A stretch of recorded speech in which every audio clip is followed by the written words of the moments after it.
നമസ്കാരം,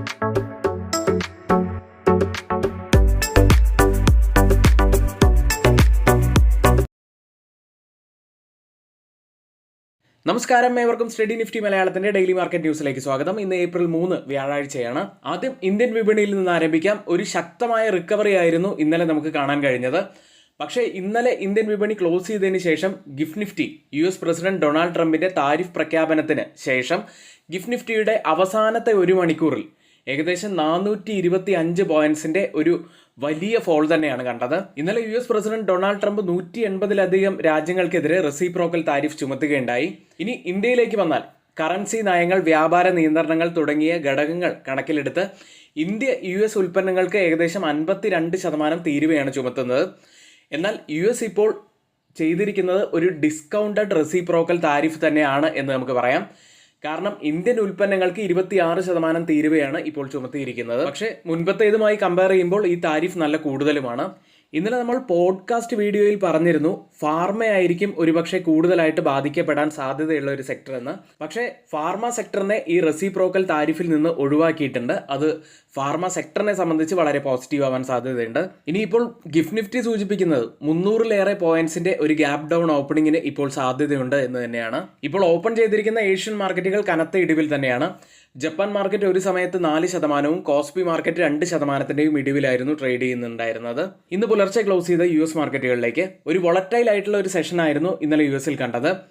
ഒടുവിൽ US മാർക്കറ്റുകൾ ഉയർന്നാണ് ക്ലോസ് ചെയ്തിട്ടുള്ളതെങ്കിലും ഇപ്പോൾ പുലർച്ചെ ഓപ്പൺ ചെയ്തിരിക്കുന്ന ഫ്യൂച്ചേഴ്സ് കനത്ത ഇടിവിൽ തന്നെയാണ് ട്രേഡ് ചെയ്യുന്നത്. ട്രംപിന്റെ താരിഫ് പദ്ധതികൾ നിക്ഷേപകരെ ഭയപ്പെടുത്തി. ഇതോടെ US ഫ്യൂച്ചേഴ്സ്, അതായത് S&P 500 3.5%-അടുത്ത് ഇടിവിലാണ്.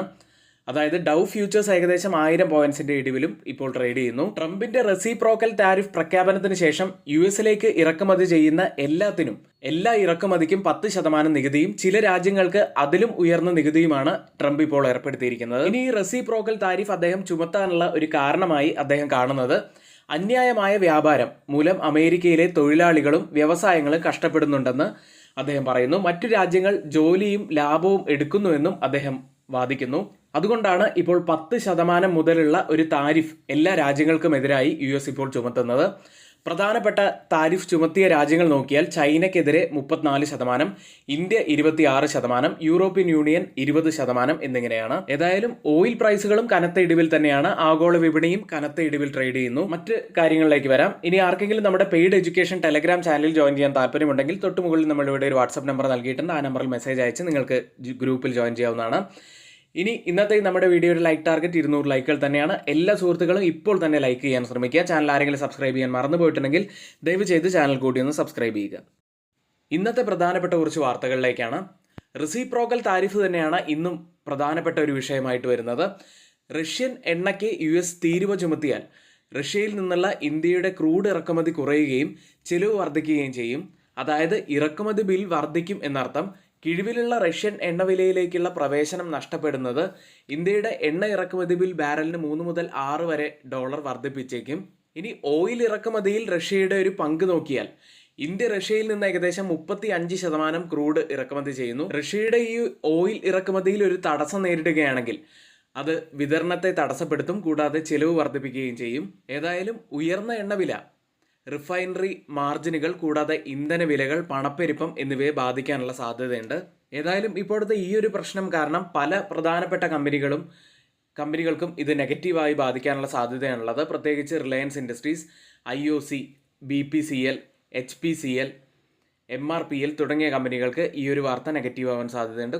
കൂടാതെ ONGC, ഓയിൽ ഇന്ത്യ എന്നീ കമ്പനികൾക്കും നെഗറ്റീവ് തന്നെയാണ്. മറ്റൊരു പ്രധാനപ്പെട്ട വാർത്ത കൂടി ഇന്നലെ പുറത്തു വന്നത്, മാർച്ചിൽ ഇന്ത്യയുടെ ഉൽപ്പാദന മേഖല 8 മാസത്തിനിടയിലെ ഏറ്റവും വേഗത്തിലാണ് വളരുന്നത്. HSBC India manufacturing PMI data ഫെബ്രുവരിയിൽ 56.3-ൽ നിന്ന് 58.1 ഉയർന്നിരിക്കുന്നു. അത് വളരെ പോസിറ്റീവായിട്ടുള്ള ഒരു വാർത്ത തന്നെയായിരുന്നു.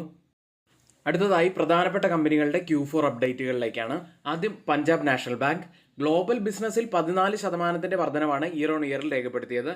ഡൊമസ്റ്റിക് ബിസിനസ്സിൽ 13.2% വർധനവും, ഗ്ലോബൽ ഡെപ്പോസിറ്റ്സിൽ 14.3% വർധനവും, ഡൊമസ്റ്റിക് ഡെപ്പോസിറ്റ്സിൽ 13.3% വർധനവും, ഗ്ലോബൽ അഡ്വാൻസസിൽ 13.6% വർധനവും, ഡൊമസ്റ്റിക് അഡ്വാൻസസിൽ 13.2% ഒരു വർധനവുമാണ് ഇപ്പോൾ രേഖപ്പെടുത്തിയിരിക്കുന്നത്. അടുത്ത ഒരു Q4 അപ്ഡേറ്റ് സൗത്ത് ഇന്ത്യൻ ബാങ്കുമായി ബന്ധപ്പെട്ടതാണ്. ഗ്രോസ് അഡ്വാൻസസിൽ 10% വർധനവും റീറ്റെയിൽ ഡെപ്പോസിറ്റ്സിൽ 7.44% വർധനവും ടോട്ടൽ ഡെപ്പോസിറ്റ്സിൽ 5.5% വർധനവും കാസയിൽ 3.17% വർധനവുമാണ് ഇയർ ഓൺ ഇയറിൽ രേഖപ്പെടുത്തിയത്. അടുത്തത് ഇസാഫ് സ്മോൾ ഫിനാൻസ് ബാങ്കാണ്. ടോട്ടൽ ഡെപ്പോസിറ്റിൽ 17% വർധനവ് ഇയർ ഓൺ ഇയറിൽ രേഖപ്പെടുത്തി. ടേം ഡെപ്പോസിറ്റ്സിൽ 13.84% വർധനവും ഗ്രോസ് അഡ്വാൻസസിൽ 1% വർധനവും ടോട്ടൽ ലോൺ ബുക്സിൽ 1% തന്നെ വർധനവുമാണ് കമ്പനി രേഖപ്പെടുത്തിയത്. അടുത്തത് ഹിന്ദുസ്ഥാൻ സിങ്ക് ആണ്. മൈൻഡ് മെറ്റൽ പ്രൊഡക്ഷനിൽ 4% വർധനവും സീലബിൾ മെറ്റൽ പ്രൊഡക്ഷൻസിൽ 1% ഇടിവും റിഫൈൻഡ് സിങ്ക് പ്രൊഡക്ഷനിൽ 3% ഇടിവും റിഫൈൻഡ് ലീഡ് പ്രൊഡക്ഷനിൽ 6% വർധനവും ഹിന്ദുസ്ഥാൻ സിങ്ക് ഇയർ ഓൺ ഇയറിൽ രേഖപ്പെടുത്തി. ഇനി നിങ്ങൾക്ക് ഞങ്ങളുടെ എഡ്യൂക്കേഷൻ ടെലഗ്രാം ചാനലിൽ ജോയിൻ ചെയ്യാൻ താല്പര്യമുണ്ടെങ്കിൽ തൊട്ടുമുകളിൽ നമ്മളിവിടെ ഒരു വാട്സപ്പ് നമ്പർ നൽകിയിട്ടുണ്ട്. കൂടാതെ നിങ്ങൾക്ക് കൂടുതലായി ഈ ടെലഗ്രാം ഗ്രൂപ്പിനെ കുറിച്ച് അറിയണമെന്നുണ്ടെങ്കിൽ കമൻറ്റ് ബോക്സിൽ നമ്മൾ ഒരു വാട്സപ്പ് ഗ്രൂപ്പിൻ്റെ ലിങ്ക് പിൻ ചെയ്തിട്ടുണ്ട്. അതുവഴി നിങ്ങൾക്ക് ആ ഗ്രൂപ്പിൽ ജോയിൻ ചെയ്തുകൊണ്ട് ആ ഗ്രൂപ്പിനെ കുറിച്ച് കൂടുതലായി അറിയാവുന്നതാണ്. അവിടെ നമ്മൾ ടെലഗ്രാം ഗ്രൂപ്പിൽ നൽകുന്ന എല്ലാ അപ്ഡേറ്റുകളും, അതായത് എഡ്യൂക്കേഷൻ വ്യൂസിനായി ഞങ്ങൾ നൽകുന്ന സ്റ്റോക്കുകളെ കുറിച്ചുള്ള എല്ലാ അപ്ഡേറ്റുകളും, ആ സ്റ്റോക്കുകളുടെ ടാർഗറ്റ്, ആ സ്റ്റോക്ക് ഇപ്പോൾ എത്ര % അപ്പിലാണ് നിൽക്കുന്നത് എന്നിങ്ങനെയുള്ള എല്ലാ അപ്ഡേറ്റുകളും നമ്മൾ വാട്സപ്പ് ഗ്രൂപ്പിൽ നൽകാറുണ്ട്. അപ്പോൾ ആർക്കെങ്കിലും വേണമെന്നുണ്ടെങ്കിൽ ആ ഗ്രൂപ്പിൽ ജോയിൻ ചെയ്യാവുന്നതാണ്. മറ്റൊരു കമ്പനി മാരുതി സുസുക്കിയാണ്. വർദ്ധിച്ചു വരുന്ന ഇൻപുട്ട് ചെലവ്, പ്രവർത്തന ചെലവുകൾ, നിയന്ത്രണ മാറ്റങ്ങൾ, ഫീച്ചറുകൾ, കൂട്ടിച്ചേർക്കലുകൾ എന്നിവ കാരണം ഏപ്രിൽ 8 മുതൽ പ്രാബല്യത്തിൽ വരുന്ന മാരുതി സുസുക്കിയുടെ 7 മോഡലുകളിലുള്ള കാറുകളുടെ വില വർദ്ധിക്കുന്നതായി കമ്പനി അറിയിച്ചു. അടുത്ത് ഭാരത് ഇലക്ട്രോണിക്സ് ആണ്. ആകാശ് മിസൈൽ സിസ്റ്റത്തിന്റെ അറ്റകുറ്റപ്പണി സേവനങ്ങൾ നൽകുന്നതിനായി കമ്പനി ഇന്ത്യൻ വ്യോമസേനയുമായി 593.22 കോടി രൂപയുടെ ഒരു കരാറിൽ ഒപ്പുവെച്ചു. അടുത്ത് കിർലോസ്കർ ഓയിൽ എഞ്ചിൻസ് എന്ന കമ്പനിക്ക് 270 കോടി രൂപയുടെ പുതിയൊരു ഓർഡർ ഇന്ത്യൻ നേവിയിൽ നിന്ന് ലഭിച്ചു. ഇന്ന് എക്സ് ഡിവിഡൻഡ് ഡേറ്റ് വരുന്ന ഒരു കമ്പനി യുണൈറ്റഡ് സ്പിരിറ്റ്സ് ആണ്. ഇനി FIDA ആക്ടിവിറ്റിയിലേക്കാണ്. FIS 1538 കോടി രൂപയ്ക്കാണ് ഇന്നലെ സെല്ല് ചെയ്തത്. DIs ആവട്ടെ 2809 കോടി രൂപയ്ക്ക് ബൈ ചെയ്തിരിക്കുന്നു. കഴിഞ്ഞ 3 ദിവസമായിട്ട് FIS സെല്ലിങ്ങിലാണെങ്കിലും ഇന്നലത്തെ സെല്ലിങ്ങിൽ ഒരു കുറവുണ്ടായത് വളരെ പോസിറ്റീവായി തന്നെ കാണാം. ഏഷ്യൻ മാർക്കറ്റുകളിലേക്ക് US പ്രസിഡന്റ് ഡൊണാൾഡ് ട്രംപ് 180-ലധികം രാജ്യങ്ങൾക്കെതിരെ ഹ്യൂജ് ആയിട്ടുള്ള റെസിപ്രോക്കൽ താരിഫ് ഏർപ്പെടുത്തിയതിനു ശേഷം വ്യാഴാഴ്ച ഇപ്പോൾ ഓപ്പൺ ചെയ്തിരിക്കുന്ന ഏഷ്യൻ മാർക്കറ്റുകളെല്ലാം കനത്ത ഇടിവിൽ തന്നെയാണ്. ഇതിൽ തന്നെ ഏറ്റവും കൂടുതൽ ഇടിവിൽ നിൽക്കുന്നത് ഇപ്പോൾ ജപ്പാൻ മാർക്കറ്റ് നിക്കിയാണ്. 3.24% ഇടിവിലാണ് ഇപ്പോൾ ഉള്ളത്. കോസ്പി മാർക്കറ്റ് 1.59% ഇടിവിലും സിംഗപ്പൂർ മാർക്കറ്റ് 0.71% ഇടിവിലും ട്രേഡ് ചെയ്യുന്നു. ഗിഫ്റ്റ് നിഫ്റ്റി ഇപ്പോൾ ഉള്ളത് 23,133 എന്ന നിലയിലാണ്. ഇപ്പോൾ ഇന്ത്യൻ സമയം 7 മണിയാണ്. ഇപ്പോഴത്തെ ഈ ഒരു നില വെച്ച് നിഫ്റ്റിയിൽ ഏകദേശം 300 പോയിന്റ്സിന്റെ അടുത്ത് ഒരു ഗ്യാപ് ഡൗൺ ഓപ്പണിങ്ങിനാണ് സാധ്യതയുള്ളത്. ഓയിൽ പ്രൈസുകളിലേക്ക്. ട്രംപിന്റെ താരിഫ് പ്രഖ്യാപനത്തിന് ശേഷം ഓയിൽ പ്രൈസുകളിൽ വലിയ ഇടിവ് തന്നെയാണ് ഉണ്ടായത്. ബ്രന്റ് ഫ്യൂച്ചേഴ്സ് ഇപ്പോൾ ട്രേഡ് ചെയ്യുന്നത് $73.22 പെർ ബാരൽ എന്ന നിലയിൽ 0.65% ഇടിവിലാണ്. WTI ഇപ്പോൾ ട്രേഡ് ചെയ്യുന്നത് 2.40% ഇടിവിലുമാണ്. ഇന്ന് നമ്മൾ നിഫ്റ്റിയിലും ബാങ്ക് നിഫ്റ്റിയിലും ശ്രദ്ധിക്കേണ്ട ഏറ്റവും പ്രധാനപ്പെട്ട കുറച്ച് കാര്യങ്ങളിലേക്കാണ്. നിഫ്റ്റിയിൽ ഇന്നലെ നല്ലൊരു തിരിച്ചുവരവാണ് കാണാൻ കഴിഞ്ഞത്. 23,332-ൽ 167 പോയിന്റ്സ് ഉയർന്നാണ് നിഫ്റ്റി ഇന്നലെ ക്ലോസ് ചെയ്തിട്ടുള്ളത്. നിഫ്റ്റിയിൽ ചൊവ്വാഴ്ച ഫോം ആയിട്ടുള്ളത് വലിയ ഒരു ലോങ് ബിയർ കാൻഡിലായിരുന്നു. എന്നാൽ ഇന്നലെ ബുധനാഴ്ച ഫോം ചെയ്തത് നല്ല ഒരു ബുൾ കാൻഡിലുമാണ്. അതായത് ഈ 2 കാൻഡിലുകളും വെച്ച് നോക്കുകയാണെങ്കിൽ ഒരു ബുള്ളിഷ് ഹറാമി കാൻഡിൽ സ്റ്റിക് പാറ്റേണിന് സമാനമായ ഫോർമേഷനാണ് ഇപ്പോൾ ഉണ്ടായിരിക്കുന്നത്. കൂടാതെ ഒരു insider bar candle formation form ആയിരിക്കുന്നു എന്നത് കൂടി ഒന്ന് ശ്രദ്ധിക്കുക. ഡൗൺ സൈഡിൽ 50-ഡേ EMA ഉള്ളത് 23,140 ലെവലിലാണ്. അതിന് താഴെയായിട്ട് 23,112 ലെവലിലാണ് 20-ഡേ EMA ഉള്ളത്. ചൊവ്വാഴ്ച ഈ 50-ഡേ EMAയിൽ ടച്ച് ചെയ്തതിന് ശേഷമാണ് നിഫ്റ്റിയിൽ റിവേഴ്സൽ ഉണ്ടായത്. അതുകൊണ്ട് തന്നെ ഡൗൺ സൈഡിൽ ഈ 50-ഡേ 20-ഡേ EMAകൾ നല്ല ഒരു സപ്പോർട്ട് സോൺ ആയിട്ട് തന്നെയാണ് ആക്ട് ചെയ്തുകൊണ്ടിരിക്കുന്നത്. ഈ പറഞ്ഞ EMAകൾ മാത്രമല്ല, ഡൗൺ സൈഡിൽ പ്രധാനപ്പെട്ട ഈ ഒരു സപ്പോർട്ട് ട്രെൻഡ് ലൈനും കൂടിയുള്ളത് ആ ഒരു സോൺ പ്രത്യേകം അട്രാക്റ്റീവ് ആക്കുന്നുണ്ട്. അതൊരു വളരെ നല്ലൊരു സപ്പോർട്ട് സോണായിട്ട് ആക്ട് ചെയ്യാനുള്ള ഒരു കാരണം കൂടിയാകുന്നു അത്. മറ്റൊരു കാര്യം കൂടിയുള്ളത്, ഇന്നലത്തെ ലോ ആയിട്ടുള്ള 23,140 കൂടി ഡൗൺ സൈഡിൽ ഒന്ന് ശ്രദ്ധിക്കുക. ഇനി നമുക്ക് വീക്ക്ലി കാൻഡിൽ കൂടി പരിശോധിക്കുകയാണെങ്കിൽ കഴിഞ്ഞ ആഴ്ചത്തെ വീക്ക്ലി കാൻഡിലിൽ അപ്സൈഡിൽ നിന്ന് നല്ല സെല്ലിംഗ് പ്രഷറാണ് കാണുന്നത്. അതായത് നിഫ്റ്റി ഇപ്പോൾ ഒരു റിവേഴ്സൽ തരികയാണെങ്കിൽ 23,600-650 ലെവലൊക്കെ എത്താനുള്ള സാധ്യതയുണ്ട്. എന്നാൽ അവിടെ നിന്നും അപ്സൈഡിൽ നല്ല സെല്ലിംഗ് പ്രഷറുള്ള ഒരു ഏരിയ ആയതുകൊണ്ട് തന്നെ നമ്മൾ പ്രത്യേകം ആ സോൺ ഒന്ന് ശ്രദ്ധിക്കേണ്ടതാണ്. ഇനി കുറച്ചുകൂടി ഒരു ക്ലിയർ പിക്ചർ കിട്ടാൻ വേണ്ടി നമുക്ക് ഓപ്പൺ ഇൻട്രസ്റ്റ് ഡാറ്റ ഒന്ന് അനലൈസ് ചെയ്യാം.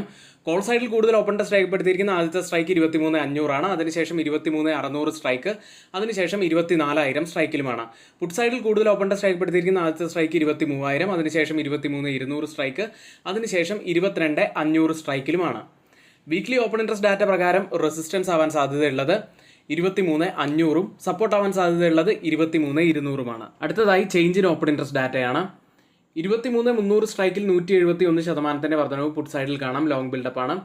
60% വർധനവ് കോൾ സൈഡിൽ ഒരു ഷോർട്ട് ബിൽഡപ്പ് ഉണ്ട്. 23,250 സ്ട്രൈക്കിൽ 233% വർധനവ് പുട്ട് സൈഡിൽ ലോങ് ബിൽഡപ്പ് തന്നെ. വെറും 23% വർധനവ് ഒരു ഷോർട്ട് ബിൽഡപ്പ് കോൾ സൈഡിൽ കാണാം. 23,350 സ്ട്രൈക്കിൽ 87% വർധനവ് പുട്ട് സൈഡിൽ ലോങ് ബിൽഡപ്പ്, കോൾ സൈഡിൽ 133% വർധനവ് ഒരു ഷോർട്ട് ബിൽഡപ്പും കാണാം. ഈ 3 സ്ട്രൈക്കും കമ്പയർ ചെയ്യുമ്പോൾ മാർക്കറ്റിനെ മുകളിലേക്ക് കൊണ്ടുപോകാൻ കഴിവുള്ള പുട്ട് സെല്ലേഴ്സ് നല്ല സ്ട്രോങ് ആയി നിൽക്കുന്നത് 23,250 23,300 സ്ട്രൈക്കിലുമാണ്. 23,350 സ്ട്രൈക്കിൽ മാർക്കറ്റിനെ താഴേക്ക് കൊണ്ടുപോകാൻ കഴിവുള്ള കോൾ സെല്ലേഴ്സാണ് ആക്റ്റീവായിട്ട് നിൽക്കുന്നത്. ബാങ്ക് നിഫ്റ്റിയിലേക്ക് 1% മുകളിൽ പോസിറ്റീവായിട്ടാണ് ബാങ്ക് നിഫ്റ്റി ക്ലോസ് ചെയ്തിട്ടുള്ളത്. 51,348 520 പോയിന്റ്സ് ഉയർന്നാണ് ബാങ്ക് നിഫ്റ്റി ക്ലോസ് ചെയ്തത്. ബാങ്ക് നിഫ്റ്റി ഇപ്പോൾ എല്ലാ കീ മൂവിംഗ് ആവറേജുകൾ, അതായത് 10, 20, 50, 100, 200 ഡേ EMAകൾക്ക് മുകളിലായിട്ടാണ് ട്രേഡ് ചെയ്യുന്നത്. ഇത് വളരെ നല്ലൊരു പോസിറ്റീവ് സൈൻ തന്നെയാണ്. കൂടാതെ കഴിഞ്ഞ 7 ദിവസമായിട്ട് ഈ ഒരു പോസിറ്റിവിറ്റി ബാങ്ക് നിഫ്റ്റിക്ക് നിലനിർത്താൻ സാധിച്ചിട്ടുണ്ട്. അതായത് ഈ കീ മൂവിംഗ് ആവറേജുകൾക്ക് മുകളിലായിട്ട് കഴിഞ്ഞ 7 ദിവസമായിട്ട് ബാങ്ക് നിഫ്റ്റിക്ക് ട്രേഡ് ചെയ്യാൻ സാധിച്ചു. ഡൗൺ സൈഡിൽ ഇപ്പോഴും നമ്മൾ ശ്രദ്ധിക്കേണ്ടത് 50,500 തന്നെയാണ്. അപ്സൈഡിൽ 51,640 ശ്രദ്ധിക്കേണ്ട മറ്റൊരു ലെവലാണ്. അടുത്തതായി മാക്സിമം ഓപ്പൺ ഇൻട്രസ്റ്റ് രേഖപ്പെടുത്തിയ കോൾ സൈഡിലും പുട്ട് സൈഡിലും സ്ട്രൈക്കുകളിലേക്കാണ്. കോൾ സൈഡിൽ കൂടുതൽ ഓപ്പൺ ഇൻട്രസ്റ്റ് രേഖപ്പെടുത്തിയിരിക്കുന്ന ആദ്യത്തെ സ്ട്രൈക്ക് 53,000 അതിനുശേഷം 52,000 അതിനുശേഷം 54,000 സ്ട്രൈക്കുമാണ്. പുട്ട് സൈഡിൽ കൂടുതൽ ഓപ്പൺ ഇൻട്രസ്റ്റ് രേഖപ്പെടുത്തിയിരിക്കുന്ന ആദ്യത്തെ സ്ട്രൈക്ക് 50,000 അതിനുശേഷം 51,000 അതിനുശേഷം 49,000 സ്ട്രൈക്കുമാണ്. വീക്ക്ലി ഓപ്പൺ ഇൻട്രസ്റ്റ് ഡാറ്റ പ്രകാരം റെസിസ്റ്റൻസ് ആവാൻ സാധ്യതയുള്ളത് 52,000 സപ്പോർട്ട് ആവാൻ സാധ്യതയുള്ളത് 51,000. ഇന്ന് നമ്മളിവിടെ പറഞ്ഞ എല്ലാ വാർത്തകളും ഏറ്റവും ഓതറൈസ്ഡ് ആയിട്ടുള്ള സൈറ്റുകളായ Moneycontrol, Mint, Reuters, CNBC, Financial Express തുടങ്ങിയ മാധ്യമങ്ങളിൽ നിന്നാണ് എടുത്തിരിക്കുന്നത്. മറ്റുള്ളവയെല്ലാം നമ്മുടെ വ്യൂസ് മാത്രമാണ്. ഒരിക്കലും അത് റെക്കമെൻഡേഷൻ അല്ല. നിങ്ങളുടെ എഡ്യൂക്കേഷണൽ പർപ്പസിന് വേണ്ടിയാണ് അതിവിടെ ഷെയർ ചെയ്തിട്ടുള്ളതും. ഇനി ആർക്കെങ്കിലും ഒരു പുതിയ ഡിമാറ്റ് അക്കൗണ്ട് ഓപ്പൺ ചെയ്യണമെന്നുണ്ടെങ്കിൽ ഡിസ്ക്രിപ്ഷൻ ബോക്സിൽ നമ്മൾ അതിൻ്റെ ലിങ്ക് നൽകിയിട്ടുണ്ട്. അതുവഴി നിങ്ങൾക്ക് പുതിയ ഒരു അക്കൗണ്ട് ഓപ്പൺ ചെയ്യാവുന്നതാണ്. എങ്കിൽ ഇന്നത്തെ ഈ വീഡിയോ ഇവിടെ പൂർത്തിയാവുന്നു. ഏവർക്കും നന്ദി.